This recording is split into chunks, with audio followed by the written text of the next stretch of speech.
네, 좋은 제품을 애국 기업을 제가 소개해 드리는데요. 사냥류 좋은 거 아시죠? 단백질. 네덜란드 단백질을 서울대학교 김형국 박사가 연구 개발한 건데요. 100% 네덜란드입니다. 하루에 2스푼이면 충분합니다. 다이어트도 되고 단백질, 근육 빵빵합니다. 전화하세요. 이봉규 TV 구독자님께 특별 할인합니다. 네, 정평입니다. 정기수 논평. 이봉규 TV에서 소개하는 정기수 논평은 다른 신문엔 없는 거 여기에만 주는 원고입니다. 제목이요. 어이없는 이준석 검수완박 관심 없어입니다. 부제목을 보니까요. 검수완박은 검사들에게나 중요한 것. 보도 안 했으면 방송 출연 발언 실로 충격적.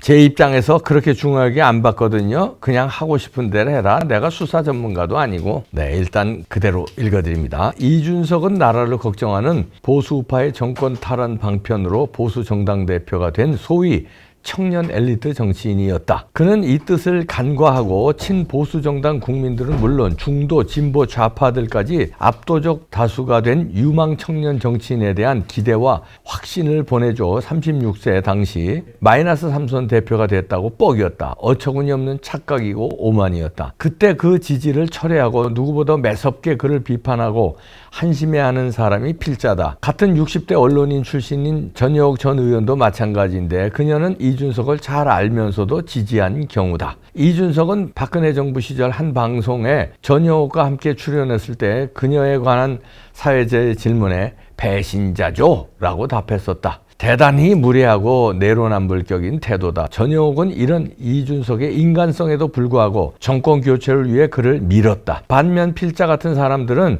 이준석의 과거는 모른 채 맹목적으로 젊으니까 정권 찾아오는데 도움이 될 것 같아 응원해 줬었다. 당시 이준석의 몰표를 던진 연령층은 20대에서 40대가 아니고 50대에서 70대였다. 이들 중 절대 다수가 이준석 지지에서 혐오로 돌아섰다. 아직도 남아있는 듯한 공식적으로 철회를 하지 않은 이준석 옹호론자들 중엔 유명 농객들도 있다. 두 J씨다.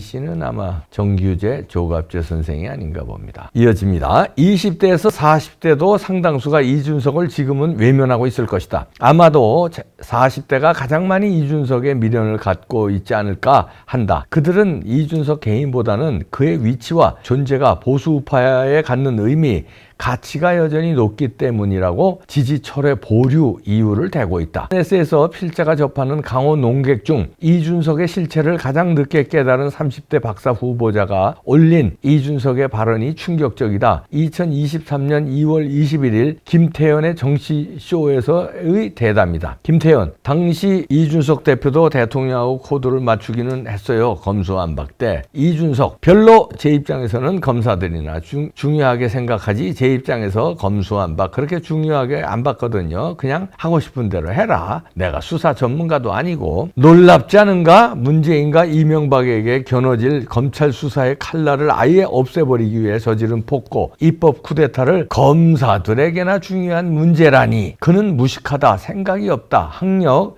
과학고 하버드대만 그럴듯하지. 그의 하버드 복수 전공 주장은 현재 진위 논란 중이다. 실제 공부한 지식, 먹고 살기 위한 직장 경험, 자기 삶과 나라를 생각하는 고민의 흔적이 없다. 이런 깡통을 대선 승리에 도움이 될 거라고 열화와 같이 지지했던 게 너무 한심하고 아찔해진다. 2023년 2월 24일 최경영의 이슈 오도독에서 발언은 또 어떤가? 이준석 지자체장이 예를 들어서 성남이라는 곳을 통해서 후원을 해가지고 인센티브를 해준 것이 유죄냐에 대해서 판단 나오게 되면요. 사실 이재명 지사가 아니더라도 많은 지자체장은 이런 비슷한 게 있어요. 최경영 있지? 이준석. 더 웃긴 건 이재명 지사는 문제가 되는 게 인센티브를 제공했다는 거잖아요. 후원을 한 사람들한테 이익을 제공했기 때문에 그게 뇌물 비슷한 거라는 거 아닙니까? 근데 보통 지자체장들은 안 주면 불이익을 줘서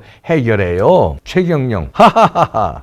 이준석. 저는 약간 이건 웃긴 지점이거든요. 어떤 게 나쁜 건지 안 줘서 불이익을 주면 직권남용인데 이건 판례들이 많이 정립되어 있는데 줬을 때 이익을 준 건 판례를 정립하는 게 될 텐데 이거 앞으로 지자체장들이 힘든 상황이 올 수 있다. 이준석은 쉬운 말도 어렵게 복잡하게 한다. 그는 말할 줄 모르고 글 쓸 줄은 정말 모른다. 글씨도 엉망이다. 공부를 안 해서 그렇다. 위 최경영과의 대담 핵심은 이재명을 처벌하면 앞으로 지자체장들이 힘들어진다라는 것이다. 그러니까 용도 변경을 4단계나 상향시켜주는 대가로 뇌물을 받았어도 봐주어야 한다는 것인가? 어린 친구가 못된 정치만 배웠다. 논리도 빈약하고 유불리만 따지면서 윤리고 뭐고 안중에 없는 시각이다. 이준석의 정치적 아버지는 유승민, 정치적 할아버지는 김종인이다.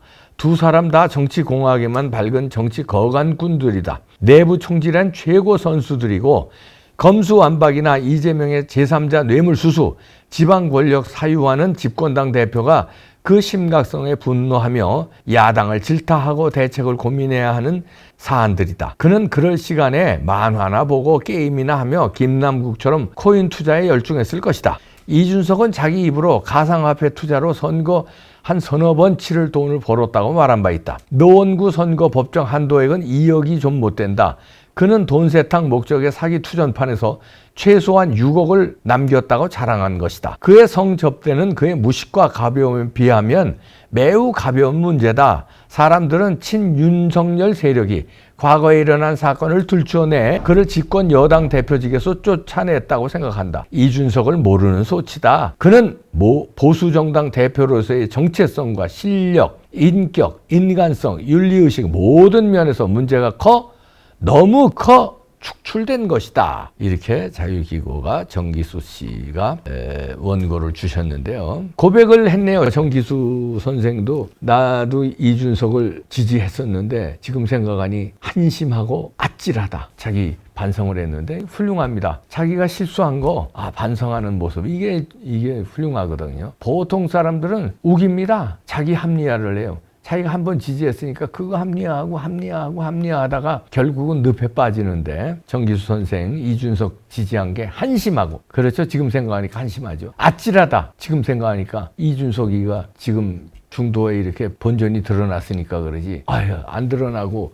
계속 큰 일을 맡아서 이 나라를 좌지우지했으면 정말 아찔한 노릇이죠. 그리고 여기서 이제 이준석의 민낯을 이제 지적하시면서 이준석은 성상납 무슨 무고 이런 걸로 쫓겨난 것이 아니라 그거보다 더 큰 문제는 정당 대표로서 그것도 집권 여당의 대표로서 정체성이 이게 이상하고 실력이 안 되고 인격이 이게 아나무인이고 인간성 더럽고 윤리의식 이게 모든 면에서 문제가 너무 크다. 당을 이끌 재질이 안 된다. 그래서 축출된 것이다. 마지막 문장에 깔끔하게 정리해 주셨는데요.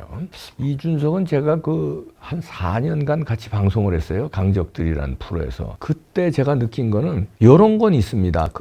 기억력이 좋아요. 강용석도 그렇고 기억력이 좋더라고요. 그러니까 예를 들어서 누가 무슨 말을 했다 그러면 그걸 딱 캡처를 해서 머릿속에 집어넣는 능력. 그래서 몇 년도에 무슨 일이 있었다 이런 거. 저는 그런 거 이제 나이가 먹어서 그런지 걔네들보다 머리가 안 좋아서 그런지 그런 기억이 걔네들만 못 하더라고요. 그러니까 몇 년도에 내가 분명히 그 시절에 살았고 지우들보다 더 많이 살았는데 그리고 정치학 공부를 했으니까 그 시절에 뉴스라든가 아니면 이제 알았는데 그게 몇 년도더라? 깜빡깜빡하는 거 있잖아요. 하면서 그게 몇 년도지? 무슨 정권 때지? 왜 이런 게 있잖아요. 이명박 정권 때인가? 박근혜 대통령 때인가? 이게 가물가물해요. 하면서 때인가? 노태우 때인가? 이런 거 있잖아요.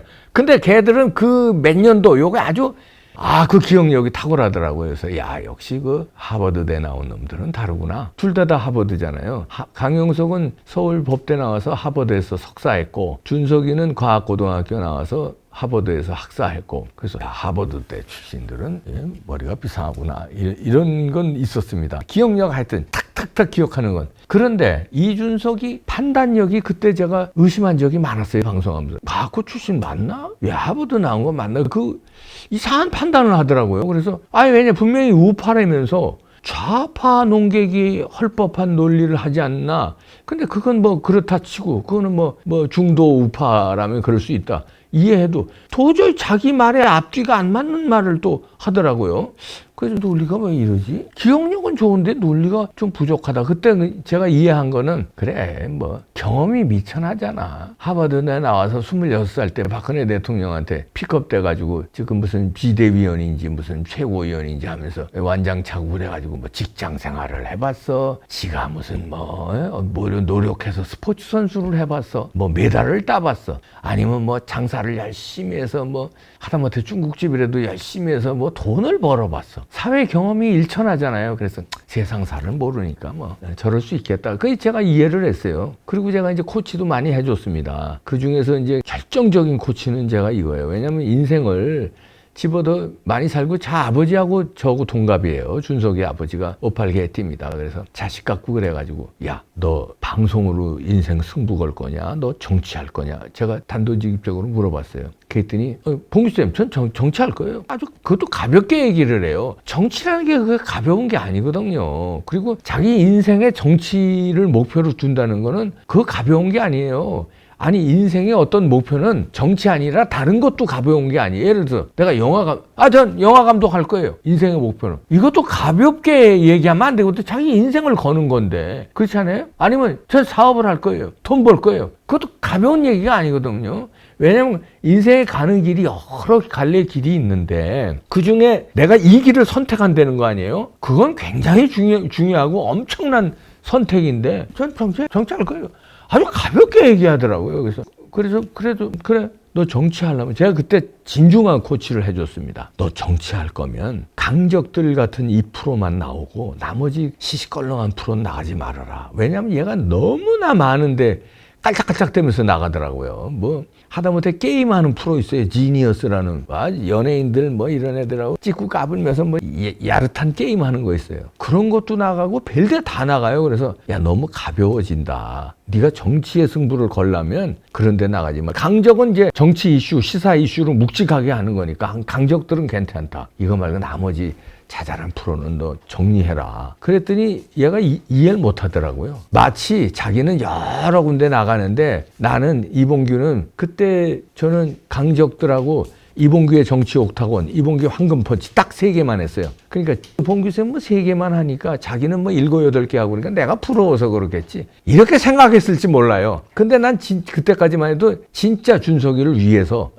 왜냐면 4년간 같이 방송하다 보니까 정도 들었고 자식 갖고 이래서 진짜 위해서 얘기해 준 거거든요. 정치로 성공하려면. 그 말은 제가 다른 분한테도 적용하고 싶어요. 예를 들어서 박영진이라고 있잖아요. 민주당에. 지난번에 그 당대표도 나왔다가 누굽니까 이재명한테 지고 뭐 이런 채널A나 뭐 이런 데 방송에 많이 나온 사람이 있어요. 내가 그 박영진하고 친한 어떤 정치학 박사가 저거 얼마 전에 이제 식사 자리에서 먹었는데 박영진 얘기를 하더라고요. 그래서 내가 그 친구한테 얘기했지. 야, 너 박영진한테 가서 내가 하더라고 얘기해라. 너 박영진이가 민주당의 지도자가 되려면 그리고 지도자 정치를 하려면 방송 그거 줄여라. 방송하지 말아라. 진짜 인터뷰, 단독 인터뷰 같은 거 있잖아요. 그런 것만 해라. 그렇게 내가 코치를 해줬어요. 그 말이 전달됐는지 모르는. 제가 왜 그 코치를 해줬냐면 준석이도 그때 당시에 아꼈으니까 그런 코치를 해줬고 박영진도 민주당 내에서는 그나마 괜찮은 것 같더라고요. 그런 사람이 당대표가 되든지 대선 주자가 되면 그나마 상식적으로 대결 구도가 좌파 우파 이게 미국의 민주당 공화당처럼 그게 되겠더라고요. 그래서 애정어린 코치를 해준 거예요. 방송에서 나불대고 그러지 말고 진짜 국가 지도자를 위한 수업을 쌓고 지도자다운 말을만 해라. 지도자다운 말과 행동만 해라. 그런 얘기를 내가 박영진한테도 해주는데 하물며 저쪽에 민주당의 박영진한테도 해주는데 이준석한테는 얼마 진정성 있게 해줬겠습니까? 제가 진짜 진심으로 해줬어요. 정치를 앞으로 평생 정치를 한다고 그러길래. 그래서 내가 그때도 얘기했어요. 너 그렇게 잘하면 대통령도 될 수 있다. 네 나이에 꿈을 가질 수 있다. 방송만 정리해라. 강정 말고는 나가지 마라. 단독 인터뷰만 해라. 게임 프로 같은데 찍고 까불고 하지 말고. 근데 얘는 그 말을 못 알아듣고 태생 성격이